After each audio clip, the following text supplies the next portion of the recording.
Hello and welcome to the Rask Network. What you're about to hear and see is limited to general financial information only. Please be sure to speak to your financial planner or refer to our financial services guide available at rask.com.au/FSG before acting on the information. Ryan, welcome to the Australian Finance Podcast. Thanks, Owen. It's great to be back. I'm surprised you had me back. I'm very surprised. And in fact, I was surprised when Kate said, hey, Ryan would be a good fit for this for income stocks episode. But for folks that don't know, you're the Director of Research at the Motley Fool Australia. The Motley Fool is one of Australia's largest, if not the largest, investment research providers for anyone to go and sign up and subscribe to an investing newsletter and get access to a premium part of the website. There's also free articles and news and things like that available at fool.com.au. What they may know or may not know is that we're also very close mates, you and I, and we started in this career together. So we do apologize for any inside jokes that may come about as a result of this discussion. Kate has kind of let me loose to just chat with you, so which is great. But for folks who aren't familiar, mate, I think one of the good things to start with is, like, even though your title says Director of Research at the Motley Fool, which means you have certain responsibilities for the investing team, a lot of people will be unfamiliar with the role of an analyst. So can you just tell us, what does an analyst do? Like, if they see an investment analyst in the news or hear them, what is it that you actually do? Yeah, you're right, Owen. So I do wear a few different hats. Obviously, Director of Research, as you mentioned. I'm also a portfolio manager and an analyst. So I guess just starting from scratch with the analyst side of things, what we're really doing is just looking at a business. We're looking at its financial statements, its history, its story, what we expect it to continue doing from here. And obviously, when it comes to investing, what we're really focused on is the future. But I think sometimes to learn about the future or to sort of think about the future, you also need to know the past. And I suppose that's where the analyst side of things comes in. Just looking at trends, looking at numbers, looking at the story, as I mentioned. Yep. Okay, so basically you're looking at these businesses, the industries, and you're trying to say, if you were to walk down the street, you would say that company looks like a better company than the other one next to it because of a few different reasons. And you can do that by obviously going and visiting the company, but you can also speak with management, go through their annual reports to see actually what runs are on the board, so to speak. So I wanted to ask you a hypothetical question as well, just to kind of break the ice. If you weren't an analyst day to day and you weren't researching companies and doing all that type of thing, what do you reckon you'd be doing? I want to get your 2 cents on this, and I'll answer your question in one sec. You've known me for a very long time. If I wasn't an analyst, what do you reckon I'd be doing? Well, I know that you've spoken about this in the past, you said that you would have ended up in healthcare because you started studying health out of school. But I don't know, you also spent some time doing some other things, which is quite interesting to me. And you're really interested in fitness. So I would maybe say something health related or sports related. So maybe like either like a fitness instructor, like a PE teacher or something like that. Or maybe even, I don't know, maybe that's probably what I'd go with. Yeah, something like that. Because I think you're really passionate about stuff. That's a pretty good guess. That'd probably be the next best thing. Okay. I've actually said if I ever won Tats Lotto and I just didn't have to work at all, had the run of the mill to do whatever I wanted, I'd probably run like a doggy daycare center. Oh, you love animals, yeah. I love animals. The problem is I'm a bit of a pushover when it comes to animals, and I think they would run the roost over me. So I don't think I'd be a very good dog sitter at all. But that's sort of like a pipe dream. Okay, well noted. Then I won't take my dogs down to you. But if I do need someone to take care of them, I've got a resource. Okay, so I'm going to ask you in a minute about what you look for when you look at companies and shares to invest in. But before we get to that, I think it'd just be important for me to clarify what is dividend income. So when we talk about investing in shares or ETFs for that matter, you can benefit in one of two ways. You can benefit from the long-term growth of that investment, so the share price going up over time. Another way to benefit is from the income that you receive, because as a shareholder, you effectively own part of a company. It would make sense that if the company produces extra profits and it wants to return some of those profits to you in the form of cash, you can do that they can do that. The board of directors can say, we're going to pay a dividend, and as a shareholder, you will receive a dividend payment. At first, this might seem like really token amounts of money. So it might be like, $4 or $5 in a dividend hitting your bank account if you set it up so it goes to a particular bank account, or maybe it goes into your brokerage account. You can set all those things of where the money goes, by the way, by going to your share registry, that company that sends you all of the dividend information in the mail. You can say, I just want my dividends to go into my bank account. But over time, what happens is dividends begin to get serious, and very serious, I would say, when your portfolio starts to hit maybe $100,000. Because if you can maybe get a 3 or 4% dividend yield on your entire portfolio, it starts to become $3,000 or $4,000, which is serious. And then you keep going towards retirement, and all of a sudden you've got $500,000 or $1 million, and it gets really powerful, like seriously powerful. And in the long run as well, you've got compounding working on your side too, right? Yeah, so the portfolio grows while you're also earning income. And that's one of the special things about the share market, as opposed to, say, property, where a lot of that just typically goes to paying off the interest. And to be honest, properties don't yield as much as a good portfolio of shares do. There's one final benefit, which we don't have to go into detail today because we've done other things on it, but you can also, in Australia, from Australian companies, you can also earn something called franking credits. You can look that up. We've done episodes on that in the past. But basically, it's just a tax credit stored at the ATO, and you collect that, in effect, when you do your tax return. And that can boost the dividend, which we'll talk about today, from, say, 3% to 4%, or from 6% to 8%, if it pays franking credits. And you will know that because the company will say the dividend is fully franked. I think we'll talk about some companies today that have those. There are some rules and eligibility requirements, but it's very unique to only Australian companies and only Australian companies that pay tax in Australia. Now, with that said, I want to just quickly take a moment before we get into the 4 companies, Ryan. When you're investing in shares, and I know we don't have a lot of time, you spend your entire career doing this, what are you looking for when you make an investment or before you make an investment? I think for the most part, what I really look for is growth and the ability, I guess, for a company to continue compounding over a long time. And what I mean by that is, I suppose when you think about a business, a lot of analysts, the way they sort of forecast is that, okay, this business is going to grow at 10% this year, and then 8% the next year, and then 6% and 4% the following year, and so on.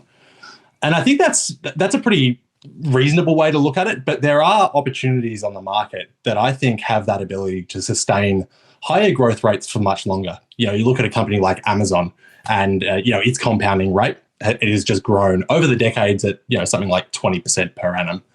If you were to go back 20 years, no analyst in their right mind would have forecast that to happen. It just doesn't happen. But if you can sort of look at those long-term opportunities and just be able to forecast that growth relatively confidently, by maybe getting a fair indication that this industry has a long runway of growth, there's strong tailwinds behind these businesses. Those are the sort of opportunities that I really like.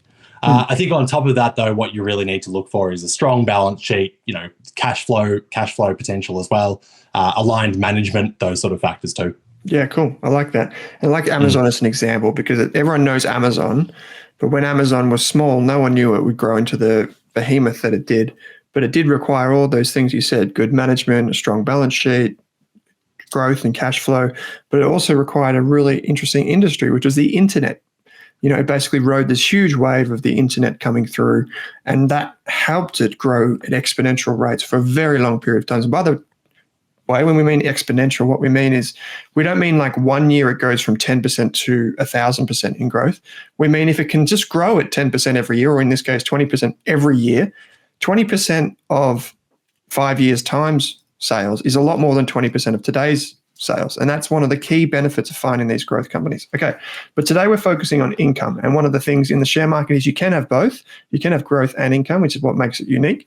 And we're going to go through 2 companies, and we've got two companies each, so 4 in total. These are only examples, but what we want you to do is basically to take this and go away and look at these companies, or use some of the ideas that we bring to the table as a way to think, well, maybe I can go and discover more about that company that Ryan spoke about, or I like the one that Owen spoke about, but I'm not ready to invest. I just want to learn about it. And so we'll say how you can do that. You can go to the annual reports on the company's website and that sort of stuff.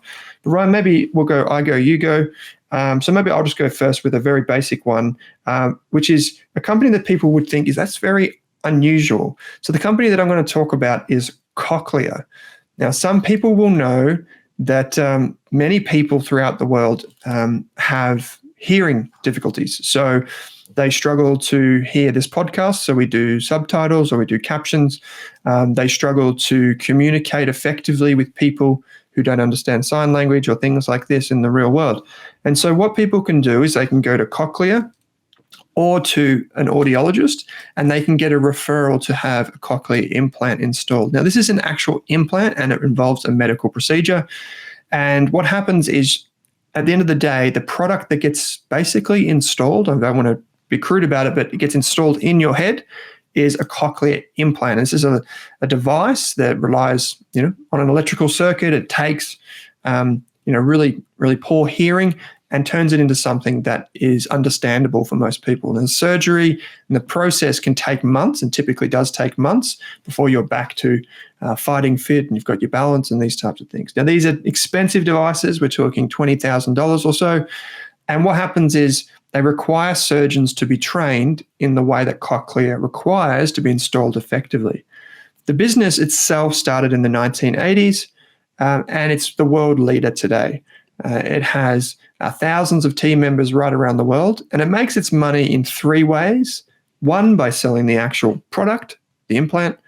The other one through accessories and upgrades. And the final thing is through bone conduction devices, which is slightly different. But basically, it's moving into this field where it can sell kind of components and accessories alongside the device. Now, this is kind of the overview of it, but you can probably already imagine that there are some levers that are risky here. One is people need to be able to afford it, so they have to get funding. It's typically through private health, and those rules can change, particularly in places like the United States or here in Australia through things like Medicare. It also requires people to have enough money to take time off work and to get the surgery and these types of things. It requires surgeons to install them. So there are plenty of risks with this business, but it is one of those things, I think, where if you're going to get something installed in your head, you want it to be a recognizable brand that invests in itself and invests hundreds of millions of dollars back into its business every year. And at the moment, it pays a 1.2% dividend. So that's just the dividend payment that you get over a year divided by the share price. So it gives you a yield. And it's 1.2%, Ryan. It's not a huge dividend yield, but that's my first company, which is Cochlear. Yeah, it's a really interesting one, mate. And I'm actually going to bring a similar one with a very similar yield as well. And I suppose it's probably worth noting as well that, when it comes to investing, we often group things in, between growth and value or income and growth. I think sometimes it's important to not be so binary. I think it's important to recognize that, okay, this company has a smaller yield, but it also has growth potential. One of the reasons why is that the company that I'm going to talk about in a moment is ResMed, and it pays out about 30% of its earnings as a dividend. The other 70% is reinvested back into the business. And, that goes towards research and development, sales and marketing and things like that. So in terms of what ResMed does, though, it develops, manufactures and distributes hardware solutions and also software as well to help diagnose, treat and also manage respiratory disorders. So in particular, I'm talking about obstructive sleep apnea, which is basically a condition where the patient is asleep and their airways close. That means that they stop breathing, they don't get a very high quality sleep, they're constantly waking up, and it can lead to a whole bunch of other different conditions as well. So heart disease, strokes, it's a pretty serious disorder when you really step back and think about it. In terms of when it started, it was actually started in 1989 by Dr. Peter Farrell. And interestingly enough, it's actually his son, Mike, that now runs the business. So it's not founder-led, but it's sort of founder-led, like family-led, I suppose. Anyway, the business was essentially started to acquire the rights to certain technologies relating to CPAP technology. CPAP means continuous positive airway pressure. It's essentially a device that pumps air into the throat at night to keep the airways open, and therefore helping to treat sleep apnea and help to reduce the risk of all these other disorders and diseases. Very similar. There are a lot of similarities, I suppose, to what you were just describing with Cochlear as well, in terms of how it actually generates income. Although these devices aren't actually being implanted in a person, they do sell hardware, so the actual CPAP device. That accounts for, we'll say, 50% of the company's overall sales. Another 40% or thereabouts actually comes from accessories, so things like masks, straps, things that wear down. But essentially, once you've actually got a CPAP machine, you sort of need these accessories to keep it working and to keep it functioning. So in a sense, that becomes essentially a recurring revenue stream for ResMed. And then the remainder of group sales, we'll say 10% or thereabouts, is actually software solutions. And that's sort of the direction that this business is going. It's sort of decentralizing that health, bringing it outside of the hospital into the person's home. That can help with adherence to treatment, which, as you mentioned as well, is important for things like insurance, making sure that you are following the treatment as you should be. In terms of competitors, this company isn't the only one in the market. There are other competitors like Philips and also Fisher and Paykel that do similar offerings. One of the reasons, though, that I do like ResMed, and one of the reasons that we recommended it at the Multi Full, is that Philips was actually engaged in a big recall of their devices for safety concerns. That is still ongoing, although it is getting towards the end of that period of the recall. But in my mind, I think that gives ResMed a good opportunity to continue grabbing market share over time. So that's one of the real reasons that I like it.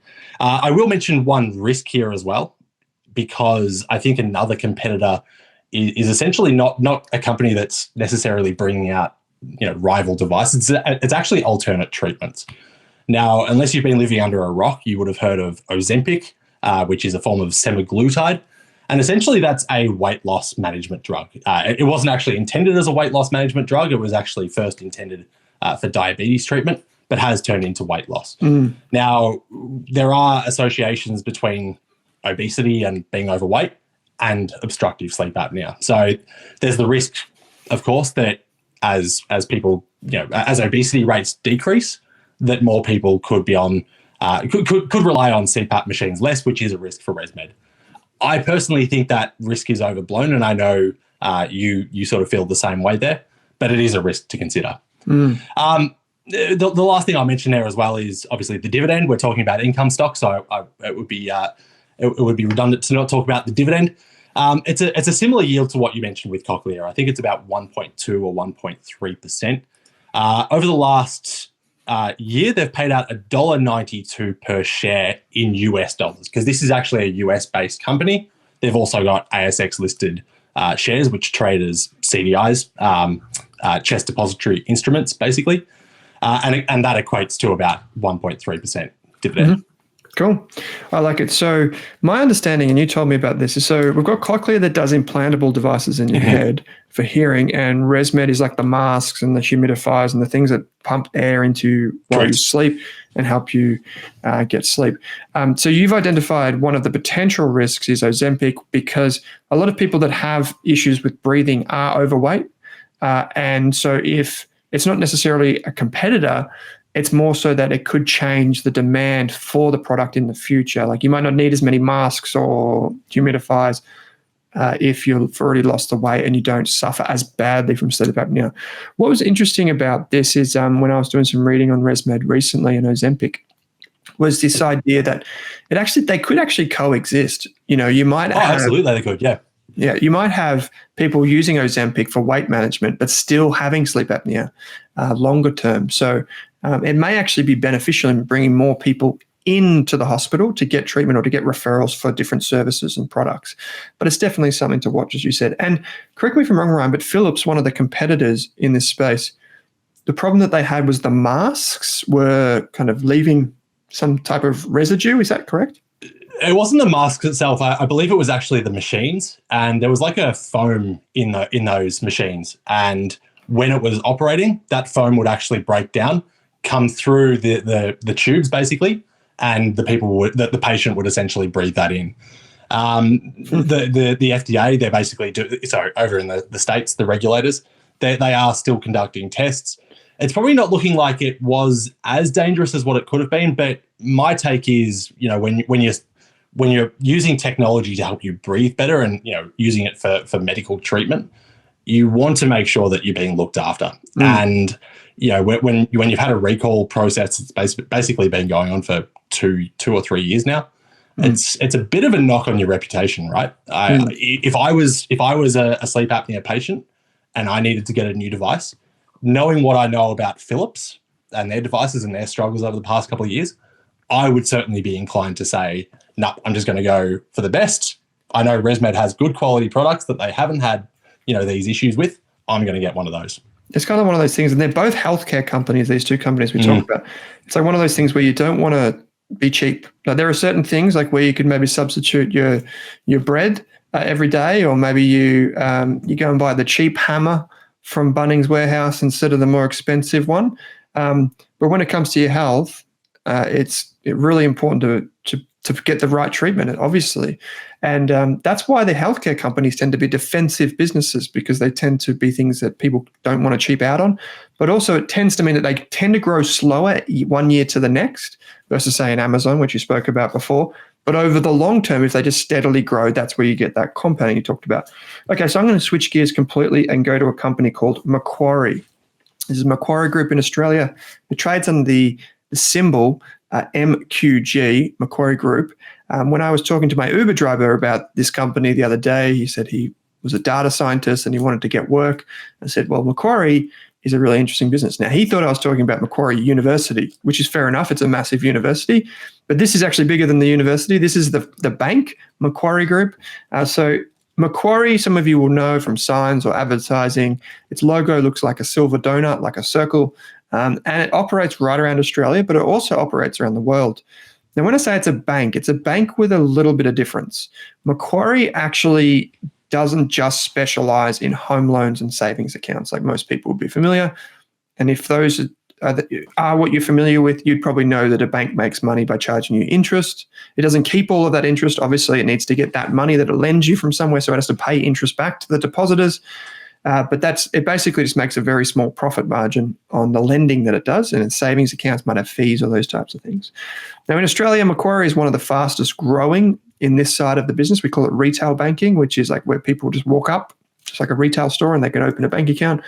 But historically, that's not been its most profitable business. Macquarie actually makes most of its money from things like helping companies manage their currency, helping companies sell their iron ore or their resources overseas, or commodities trading, or helping companies by managing their assets. So if it's like an infrastructure, so say someone owns a wind farm, Macquarie can organize the loan that you need to do that wind farm, but it can also oversee the development of that, and it can manage those assets longer term as well. So it's kind of like this is like what we call an investment bank. It kind of helps you do everything that might be transaction related, it might be money management, those types of things. The thing is, Macquarie started as a totally different business well over 100 years ago. It started in Circular Quay in Sydney. For those of you familiar, that's where the Sydney Opera House is. And actually what had happened, it wasn't until the 1980s that it started, it applied for its banking license and started to become known as Macquarie Bank. And obviously that's been hugely successful. And over time, it's grown and grown and grown. But it was also in the 1980s, I was reading just before this, Ryan, that it actually established a risk management framework. And it can credit the 1980s management team for this. But today, Macquarie has gone over 50 years recording a profit. So meaning every single year for 50 years in a row, it's recorded a profit. That has enabled it to continue to pay dividends. That has enabled it to continue to grow and reinvest in its business. Now, we should add here that not every company reports a profit every year. Like sometimes there are bad years, but that's pretty impressive when you consider that some of Macquarie's competitors completely went bust during the global financial crisis of 2008, 2009, and it's kept growing over that period and changed its business to focus more on banking, like retail banking, but also maintaining its investment banking operation. So Macquarie Group, it's a big company in Australia, and so it's a bit more mature than some of the other businesses you will find. It's already included in many of your ETFs if you own an ASX 200 ETF or something like that. But its dividend yield on last year's dividend payment is 4% or thereabouts. It only has partial franking credits because it makes a lot of its money overseas, but 4% is a pretty good yield if the business can continue to grow that dividend over time. So that's my second one, mate. My final one is Macquarie Group.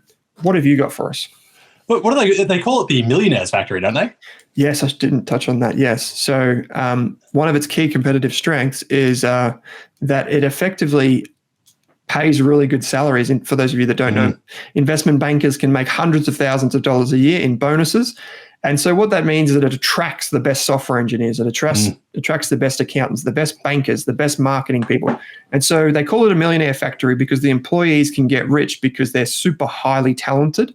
And that's actually its competitive advantage, its ability to retain really good people and let them do wonderful work over a long period of time. And conversely, that's actually probably one of its potential risks, is that it can't maintain that standard, or it loses its reputation over time, or indeed, something does go wrong with its risk management framework. So that's Macquarie, mate. Yeah, Millionaires Factory is what they call it. Get a job at Macquarie. Okay, so I'm going to use that as a bit of a segue. So when I was going for my mortgage, 4 or 5 years ago now, I actually went to a mortgage broker. We sort of needed a little bit more of a complex mortgage arrangement, I suppose, and he got us onto Macquarie Group. We've been very, very happy with Macquarie Group. As you said, obviously a retail client, but very, very happy with Macquarie Group, and I would be very reluctant to change. Now, how that's a sort of a segue into my second pick. My second pick is Steadfast, and Steadfast trades on the ASX under the ticker code SDF. And Steadfast is Australia's largest broker of general insurance products. So it's not a mortgage broker like I went to for mortgage for my mortgage, but instead for general insurance. Now, what a mortgage broker does is it essentially connects customers with the appropriate insurance businesses and vice versa. So it's important for both parties. The person seeking insurance, they want to obviously insure against risk. The insurance provider wants a distribution channel. They want to get their brand out in front of as many people as they can, and they can use a broker to do that. The important thing about a broker is that they don't actually bear the underlying insurance risk. As I said, they're just connecting the insurance seeker with the insurance provider. Insurance brokerage is typically free for the customer. So as it is with when I was looking for a mortgage, it's a free service. But essentially, the mortgage broker itself, or the insurance broker in this case, they essentially get fees or commissions as an ongoing stream of income. And it's also a very sticky relationship with the customer because it's also very relational in nature. Now, what Steadfast does, and you might be wondering, why would anyone sort of need this? And I think the answer to that is, if you were going for, say, home insurance or car insurance, that's a pretty standardized product. It's pretty much everyone in the market is looking for the same thing. But when it comes to businesses, and particularly small and medium-sized businesses, as Steadfast typically focuses on, the needs can be quite complex. So it's not often that two businesses will need the exact same insurance for the exact same issues. You want to make sure that you're insured appropriately, that the wording of the policies is done properly. So often small and medium-sized businesses will go to a broker like Steadfast to make sure that they're getting the right product for them. In terms of Steadfast history, it actually started in 1996. It had 43 brokerages at that point. It's now got 426, so it's grown by nearly 10 times since then. It doesn't own all of those outright. It has an equity interest in 68 of those. The remaining brokerages has basically become part of its network. And what that means is those brokerage firms get access to Steadfast customers, to its insurance, to its insurance partners, to its technology. So again, as I mentioned, making sure that the wording of policies is correct, that they can compare policies well and get the best outcome for the patient. For the patient, there you go, back to healthcare. for the customer. So it's a growing network of brokerage firms. They actually write about $11.6 billion worth of premiums through its platform every year. So it's a huge platform, and as I said, collects commissions, fees, and dividends from its brokerages along the way. So it becomes quite a cash generative business, and that does allow it to pay out a dividend. So currently it's got a 2.7% yield. That is fully franked. So that takes it up to about 3.9% in total. But as you mentioned as well with Macquarie, it's got a really good history of growing its earnings, growing its dividend as well. And, it is an acquisitive model, which basically means that a lot of its cash is going towards increasing or expanding its own network. So it's not paying all of that profit out as dividends. But I believe over time it really has that capacity to probably increase how much it is paying. And that's one of the reasons that I like it for the long term. Can you maybe tell us, this is Steadfast, SDF is the symbol, the ticker symbol. Mm-hmm. What are some of the risks that would apply to it then? Yeah, so look, I think there's probably a couple of risks here. One of them is regulatory change. So there is the risk, of course, that the regulators basically changed the way that mortgage and insurance broking is done. It may make it so that the customer has to actually pay for that. It may crack down on commissions. I don't think that's too much of a risk. I think that the risk has probably passed. I think it's pretty clear the benefits to both parties that brokerage has. And so I think Steadfast has done a pretty good job of campaigning in favour of that. So I don't see that as being a huge risk, but it is certainly one to keep in mind. Mm-hmm. I also mentioned there, though, that acquisitions are an important part of its growth model. They actually just recently they recently raised quite a bit of capital to go after another business called Shore Insurance, I think it was called, or Shore Capital. They do a lot of these types of acquisitions. Now, acquisitions can be quite a risky growth approach. I think when it comes to Steadfast, they've got a good history of actually allocating capital and to making these acquisitions work. So I'm not too concerned about that. And it is actually one of the reasons that I think it will continue to grow over time. But it is a risk that may be worth watching. I think when it comes to acquisitions, and as you know this, there's the risk of poor integration into the core business. So for instance, if the cultures don't match up, or if they're sort of clashing, that can be a real risk. There's also the risk that they may overpay for a business. So I think that's probably a key risk there too. That's good. So basically, Steadfast, for people that are trying to think about what this actually is it's like if you were a business, like say the Rask Group, we are a business, and if we wanted insurance, we probably don't just go to the website of the whoever and get like QBE and get the insurance. We could probably do that, but what would be better is we'd go to a broker who can handle all the legal jargon, because it is very legally intensive. And that broker may be part of the Steadfast network and use their software and use their technology and tools to get me a quote and get me the right quote and make sure it's all shipshape. So these businesses, like you said, can be kind of really profitable at scale. So just to confirm our 4 companies. So I started off with Cochlear, which trades under the ticker symbol COH. It has a yield of about 1.2%. It's in healthcare, does the implantable devices. You went with ResMed, RMD is the ticker symbol. What was the dividend yield roughly on that? We don't have to be specific. It's about 1.3% or thereabouts, so pretty much the same as Cochlear's. Yep, so 1.3%. I then went with Macquarie, which is the bank, 4% or so is a dividend yield, and Steadfast was the final one, SDF, 2.5, 2.7%, something like that. 2.7. Yep. Mm-hmm. So the key thing for everyone to remember from this is investing can be risky, but over the long term, what you want to focus on is the businesses, which is why we spent nearly all of our time talking about the businesses behind these companies so you can go and research them. Some people might be thinking, well, a 1% dividend yield isn't that high, 2% isn't that high. You said, you could get bigger dividend yields. And you can go out there and you can find companies with bigger dividend yields, but it can be quite risky if you put the yield before the business. Because what you're getting when you invest in shares is you're getting the future potential of a company, not the past. And dividend yield calculates typically based on past dividend payments.